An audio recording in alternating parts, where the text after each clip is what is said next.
ഇത് നമ്മൾ വളരെ പ്രധാനപ്പെട്ട മറ്റൊരു വിഷയത്തിലേക്ക് പോവുകയാണ്. NSSന്റെയും SNDPയുടെയും കടന്നാക്രമണങ്ങളെ കൂസാത്തൊരു നിലപാടാണ് ഇന്ന് വി ഡി സതീശൻ സ്വീകരിച്ചത്. വർഗീയത ആര് പറഞ്ഞാലും എതിർക്കും, പോരാട്ടത്തിൽ പിന്നോട്ടില്ല എന്നും വി ഡി സതീശൻ ഇന്ന് പറയുകയുണ്ടായി. ആ പ്രതികരണം ആദ്യം. അല്ല, വ്യക്തികളോട് നമുക്കെന്താ ബഹുമാനക്കുറവ്? വ്യക്തികളോട് ഞാൻ പറഞ്ഞല്ലോ, ഞാൻ ആരെയും കുറിച്ച് ഒരു മോശമായ വാക്കും പറയില്ല, പണ്ടും പറഞ്ഞിട്ടില്ല. വർഗീയതക്കെതിരായിട്ട് പറയും. വർഗീയത ആര് പറഞ്ഞാലും പറയും. എനിക്കെന്ത് സംഭവിച്ചാലും വ്യക്തിപരമായ രാഷ്ട്രീയ ജീവിതത്തിലെ ലാഭനഷ്ടങ്ങൾ നോക്കിയിട്ടല്ല ഈ നിലപാട്. വ്യക്തിപരമായി നഷ്ടം വന്നാലും ഈ നിലപാടിൽ ഞാൻ ഈ സ്ഥാനത്തിരിക്കുന്നിടത്തോളം കാലം ഞാൻ വെള്ളം ചേർക്കില്ല. ഞാനൊരു വർഗീയമായ നിലപാട് ഏതെങ്കിലും കാലത്ത് എടുത്തിട്ടുണ്ടോ? നിങ്ങൾക്ക് അറിയാലോ. അതേസമയം തന്നെ 2016 വി ഡി സതീശൻ നടത്തിയ ഒരു പ്രസംഗം, ആ പ്രസംഗം കൂടി സമൂഹ മാധ്യമങ്ങളിൽ വലിയ തോതിൽ ചർച്ച ചെയ്യപ്പെടുകയാണ്. അതുകൂടി ഒന്ന് കാണാം. എന്റെ ഒന്നാമത്തെ ലക്ഷ്യം തെരഞ്ഞെടുപ്പിൽ ജയിക്കുക എന്നതല്ല. എന്റെ ഒന്നാമത്തെ ലക്ഷ്യം കേരളത്തിന്റെ മണ്ണിൽ വർഗീയ വിഷവിത്തുകൾ പാകാൻ ഒരു ശക്തിയെയും സമ്മതിക്കാതിരിക്കുക എന്നതാണ്. എനിക്ക് രണ്ടാമത്തേയുള്ളൂ തെരഞ്ഞെടുപ്പിൽ ജയിക്കുക എന്നുള്ളത്. കേരളത്തിലെ ഒരു സമുദായ നേതാക്കന്മാരുടെയും മുമ്പിൽ നിങ്ങളുടെ MLA മുട്ടുമടക്കില്ല എന്ന് കൂടി ഞാൻ പറയും. എനിക്കത് പറയാനുള്ള ധാർമ്മിക അവകാശമുണ്ട്. പാർലമെന്റ് തെരഞ്ഞെടുപ്പിന് മുമ്പ് ഇടുക്കി ബിഷപ്പ് പറഞ്ഞു, എന്താ പറഞ്ഞത്? ഇവിടെ കോൺഗ്രസ് സ്ഥാനാർത്ഥി PT തോമസ് വേണ്ട, ഇവിടെ ഫ്രാൻസിസ് ജോർജ് മതി. അപ്പൊ ഞാൻ AICC സെക്രട്ടറിയാണ്. അപ്പൊ ഞാൻ പറഞ്ഞു, ബിഷപ്പ് അങ്ങനെ പറയല്ലേ, അത് നമ്മൾ കോൺഗ്രസ് KPC അല്ലേ തീരുമാനിക്കണത്. തൊടുപുഴ പള്ളിയിലെ മൂലമറ്റം പള്ളിയിലെ വികാരി അച്ഛനെ KPC എക്സിക്യൂട്ടീവ് കൂടി തീരുമാനിക്കാൻ പറ്റുമോ? പറ്റൂലല്ലോ. കേരളത്തിന് ഉൾപ്പെടെയുള്ള നേതാക്കൾ പ്രതിപക്ഷ നേതാവിന് പിന്തുണയുമായി ഇന്ന് രംഗത്തെത്തുന്നുണ്ടായിരുന്നു. പിന്നാലെ NSS ഒരു വിശദീകരണ കുറിപ്പ് കൂടി ഇന്നിറക്കി. NSS SNDP ഐക്യം വി ഡി സതീശന് എതിരെയല്ല, ഇത്തരത്തിൽ ചില മാധ്യമങ്ങൾ വ്യാഖ്യാനം ചെയ്തത് ശരിയല്ല എന്തായിരുന്നു general secretary G. Sukumaran Nair ഇന്ന് വ്യക്തത വരുത്തിയത്. മാധുവാണ് നമുക്കിപ്പോൾ മാധു, ഒരു വിശകലന ഘട്ടത്തിലേക്ക് കടക്കുകയാണ്. വി ഡി സതീശൻ്റെ നേതൃത്വവുമായി ബന്ധപ്പെട്ട ചർച്ചകളൊക്കെ. വി ഡി സതീശൻ ഒരു സേഫ് പൊസിഷനിലേക്ക് ലാൻഡ് ചെയ്യപ്പെടുന്നു കോൺഗ്രസിൽ എന്ന നിലയിലുള്ള ചർച്ചകളൊക്കെ നടക്കുന്നത്. അതിനിടയിലാണ് SNDP NSS ഐക്യം വരുന്നത്. വി ഡി സതീശനെ ഇരു നേതാക്കളും തള്ളിപ്പറയുന്ന സാഹചര്യം ഉണ്ടാകുന്നു. കോൺഗ്രസിൽ നിന്നും വന്ന പ്രസ്താവനകൾ, പ്രതികരണങ്ങൾ, വീഡിയോയുടെ പ്രതികരണം, അതുൾപ്പെടെ ഏത് തരത്തിലാണ് ഇപ്പോൾ രാഷ്ട്രീയമായി ചർച്ച ചെയ്യപ്പെടേണ്ടത്? ഈ വിമർശനങ്ങൾ ഉണ്ടായതിൻ്റെ പശ്ചാത്തലത്തിൽ ഇന്ന് NSSൽ നിന്ന് വന്ന ഒരു വിശദീകരണ കുറിപ്പ് എന്ന് പറയുന്നത് കോൺഗ്രസിനെ പൊതുവായിട്ടാണ് പറഞ്ഞത്. വി ഡി സതീശനെതിരെയല്ല ഐക്യം എന്നുള്ളതാണല്ലോ. ഇന്നലെ ഇപ്പോൾ നമ്മുടെ ചർച്ചയിൽ ഉന്നയിച്ച ഒരു ചോദ്യം അതാണ്. കാരണം അതേ വേളയിൽ തന്നെയാണ് ചെന്നിത്തലയോളം യോഗ്യൻ മറ്റാരുണ്ട് എന്നൊരു കാര്യം വരുന്നത്. അപ്പോൾ കോൺഗ്രസിന് അടികിട്ടും അഹങ്കാരം മാറ്റിവെച്ചില്ലെങ്കിൽ എന്ന് പറയുന്നിടത്ത് തന്നെ ചെന്നിത്തലയെ കുറ്റം പറയുന്നില്ലെന്ന് മാത്രമല്ല അദ്ദേഹത്തെ പുകഴ്ത്തുകയും ചെയ്യുന്നു. അപ്പോൾ കോൺഗ്രസ് അല്ല പ്രശ്നം, കോൺഗ്രസിനെതിരെ ആയിരുന്നില്ല വിമർശനം. അതെ, കോൺഗ്രസ് ആയിരുന്നില്ല പ്രശ്നം, കോൺഗ്രസ് ആയിരുന്നില്ല ലക്ഷ്യം, വി ഡി സതീശനായിരുന്നു. നമ്മൾ സ്വാഭാവികമായ ചോദ്യം ചോദിക്കും. നോക്കൂ, കേരളത്തിലൊരു സംഭവം, ഒരു പ്രതികരണം, അതും ഇത്രയും വലിയ ഒരു രാഷ്ട്രീയ സാമുദായിക ഐക്യം പ്രഖ്യാപിക്കപ്പെടുമ്പോൾ അതിലെ ഓരോ വരിയും കേരളം ഉറ്റുനോക്കും, വിശകലനം ചെയ്യും, വ്യാഖ്യാനിക്കും എന്നറിയാത്ത ആളാണോ G. സുകുമാരൻ നായർ? ഞാൻ വിചാരിക്കുന്നില്ല.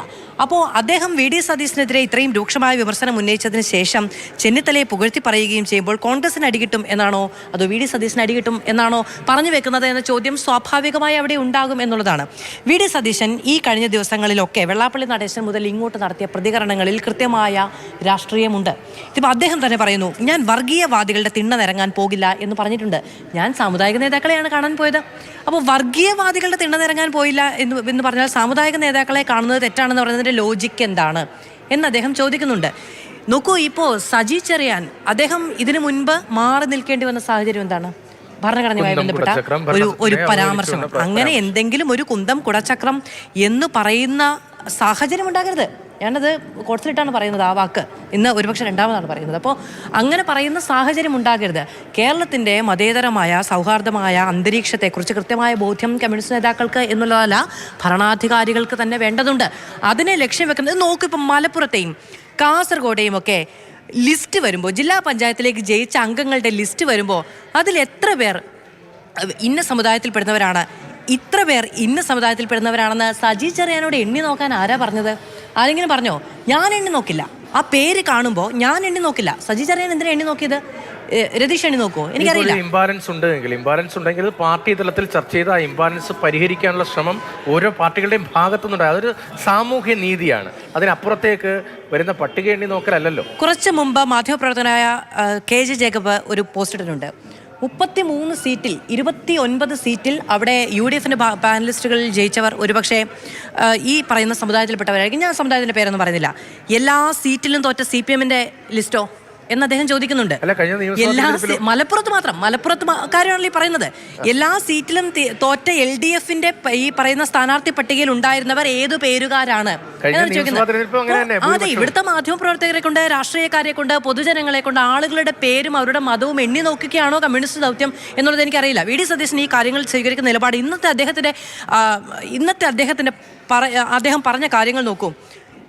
വർഗീയതയ്ക്കെതിരെ പോരാടി വീഴുകയാണെങ്കിൽ അത് വീരചരമമാണ്, വീരാളിപ്പട്ട് വിരിച്ചു കിടക്കും എന്നാണ് പറയുന്നത്. അപ്പോൾ കെ അനിൽകുമാർ ആക്ഷേപിച്ചത് അത് ലീഗ് ഓഫീസിലായിരിക്കും കിടക്കുക.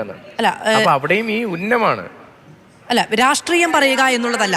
വർഗീയതയ്ക്കെതിരെ നേർക്കുനേർ പോരാടുമ്പോൾ അത്തരം പ്രതികരണങ്ങൾ, ഇത്തരം വർഗീയ പരാമർശങ്ങൾ ഉണ്ടാകുന്ന ഒരു സമൂഹത്തിന് ഏറ്റവും ഉചിതമാണെന്നാണ് ഞാൻ പറയുന്നത്. പക്ഷേ സതീശനെതിരെ വരുന്നൊരു വിമർശനം കൂടി പറയാതെ പോകാൻ കഴിയില്ല. അദ്ദേഹം ശിവഗിരിയിൽ പോയി കഴിഞ്ഞ ആഴ്ച പ്രസംഗിച്ചു. അവിടെ വെച്ച് അദ്ദേഹം വെള്ളാപ്പള്ളി നടേശനെതിരെ സംസാരിച്ചില്ല. പക്ഷേ അദ്ദേഹം കാന്തപുരത്തിൻ്റെ വേദിയിൽ പോകുമ്പോൾ ആ കാര്യം പറയുന്നുണ്ട്. ഒരു പക്ഷേ മുഖ്യമന്ത്രിക്കുള്ള മറുപടി പറയാനുള്ള അവസരം എന്ന നിലയ്ക്കായിരിക്കും പറഞ്ഞത്. ഞാനത് തെറ്റായി കാണുന്നില്ല. അതായത് ശിവഗിരിയിൽ അദ്ദേഹത്തിന് മറുപടി പറയേണ്ടുന്ന സാഹചര്യം ഉണ്ടായില്ല. ശിവഗിരിയിൽ മതസൗഹാർദ്ദത്തിനെതിരായ കാര്യങ്ങളെക്കുറിച്ചല്ല ചർച്ച ചെയ്തത് എന്നിരിക്കെ അദ്ദേഹം അതൊരിക്കൽ പറഞ്ഞിട്ടുണ്ടാവില്ല. പക്ഷേ കാന്തപുരത്തിൻ്റെ വേദിയിൽ വെച്ച് കേരളം മതസൗഹാർദ്ദത്തിൻ്റെ തുരുത്താണ് എന്ന് മുഖ്യമന്ത്രി പറയുമ്പോൾ അദ്ദേഹത്തിന് അതിൽ മറുപടി പറയണമെന്ന് തോന്നിയിട്ടുണ്ടാകും. പക്ഷേ ശിവഗിരിയിൽ അദ്ദേഹം പറഞ്ഞില്ല. കാന്തപുരത്തിൻ്റെ വേദിയിൽ അത് പറഞ്ഞു എന്നൊരു വിമർശനം അദ്ദേഹം കേൾക്കുന്നുണ്ട്. മതേതരത്വത്തിന് കാവൽ നിൽക്കാൻ തീരുമാനിക്കുന്ന സാമൂഹ്യ അന്തരീക്ഷമാണ് കേരളത്തിലെന്ന് ഇന്ന് മുഖ്യമന്ത്രി പറയുന്നുണ്ട്. ഏത് കേരളത്തിൽ നിന്നുകൊണ്ടാണെന്നറിയാമോ? കേരളത്തിലെ ഒരു മന്ത്രി ഒരു ജില്ലാ പഞ്ചായത്തിൽ ജയിച്ചു വന്ന ആളുകളെ മതം നോക്കി ഇത്ര ആളുകളാണ് എന്ന് തിരിച്ചു പറയുന്ന ഇടത്ത് നിന്നാണ് പറയുന്നത്. നേരത്തെ അഭിലാഷ് പറഞ്ഞതുപോലെ തന്നെ സജി ചെറിയാൻ ഒരു പക്ഷേ ഉദ്ദേശിച്ചത് അങ്ങനെയാണെന്ന് ഞാൻ വിചാരിക്കുന്നില്ല. അദ്ദേഹം കൃത്യമായി അത് കമ്മ്യൂണിക്കേറ്റ് ചെയ്തിട്ടില്ല. ആ നിലയ്ക്ക് പോയാൽ പോരാ നമ്മുടെ ജനാധിപത്യം എന്നായിരിക്കാം അദ്ദേഹം പറഞ്ഞിട്ടുണ്ടാവുക. അങ്ങനെയാണെങ്കിൽ ഇന്ന് അത് പറയുകയാണ് വേണ്ടത്. ഞാൻ ഉദ്ദേശിച്ചത് അങ്ങനെയല്ല. മാധ്യമപ്രവർത്തകരുടെ ചോദ്യത്തിനിടയിൽ എനിക്ക് ഇങ്ങോട്ട് വെക്കാമല്ലോ, നമ്മളിവിടെ ഫ്രീ ആണല്ലോ, ആർക്ക് വേണമെങ്കിലും പറയാമല്ലോ. അങ്ങനെയല്ല ഉദ്ദേശിച്ചെങ്കിൽ CPM ഇന്ന തിരുത്തലുകൾ വരുത്തും. ഞങ്ങൾ സ്ഥാനാർത്ഥി പട്ടിക പ്രഖ്യാപിക്കുക മതവും ജാതിയും നോക്കിയായിരിക്കില്ല. അങ്ങനെ ഒരു പാറ്റേൺ പിന്തുടരില്ല. ഞങ്ങൾ പിന്തുടർന്നിട്ടുമില്ല. തദ്ദേശ തെരഞ്ഞെടുപ്പിൽ കാസർഗോട്ടും മലപ്പുറത്തും എന്നുകൂടി പറയാൻ കൂടി കഴിയേണ്ടി വരില്ലേ? അദ്ദേഹത്തിന്റെ ഒരു അധികാര പരിധിയിൽ നിന്ന് അദ്ദേഹത്തിന് ഒരുപക്ഷെ അങ്ങനെ പറയാൻ കഴിയുമായിരിക്കും. ഒരു കമ്മ്യൂണിസ്റ്റ് നേതാവ് അങ്ങനെയായിരിക്കണം പറയേണ്ടത്. പക്ഷെ കേരളത്തിൽ തദ്ദേശ തെരഞ്ഞെടുപ്പ് കഴിഞ്ഞു നിന്ന ഈ മണ്ണിൽ നിന്ന് നമുക്ക് ആധികാരികമായി പറയാൻ കഴിയുന്നത് വാർഡിലും സ്ഥാനാർത്ഥികളെ നിർണ്ണയിക്കുന്ന അങ്ങനെയാണ്.